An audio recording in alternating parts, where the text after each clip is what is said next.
ભરૂચ સહિત જિલ્લામાં નાની સાતમની મહિલાઓ દ્વારા શીતળા માતાનું પૂજન અર્ચન કરી ઉજવણી। આજે શીતળા સાતમે ભરૂચ જિલ્લામાં મહિલાઓએ શીતળા માતાનું વ્રત રાખીને ખાસ પૂજા અર્ચના કરી। સાથે જ ઠંડુ ભોજન આરોગી સમગ્ર વર્ષ દરમિયાન પરિવારને સ્વસ્થ રાખવાની કામના કરી।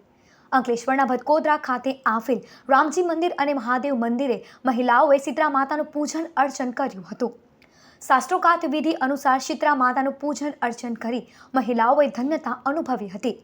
બીજી તરફ ભરૂચના જાડેશ્વર વિસ્તારમાં આવેલ શીતળા માતાના મંદિરે આજ રોજ શીતળા સાતમ નિમિત્તે ભારે ભીડ જોવા મળી હતી। મહિલાઓએ શીતળા માતાને દૂધ, જર, મળી અને ફૂલ અર્પણ કર્યા હતા અને ઠંડુ ભોજન આરોગ્યું હતું।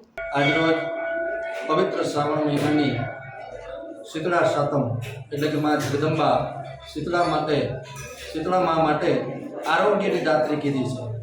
તો ભાવિક ભક્તો સૌ પોતાનું તથા પોતાના સમસ્ત પરિવારનું આરોગ્ય સ્વસ્થ રહે, તંદુરસ્ત રહે એ માટે મા જગદંબાની આ પવિત્ર શ્રાવણ મહિનાની પહેલી એટલે કે સુદ પક્ષની અને સુદ અને વદ આ બંને શીતળા સાતમ અહીંયા જાડેશ્વર ભરૂચની અંદર ખૂબ જ નર્મદાના કિનારે કાશી વિશ્વનાથ મહાદેવના સાનિધ્યમાં સૌ ભાવિક ભક્તો આવી અને મા જગદંબાની આરાધના, સ્તુતિ અને પૂજા વગેરે કરે છે।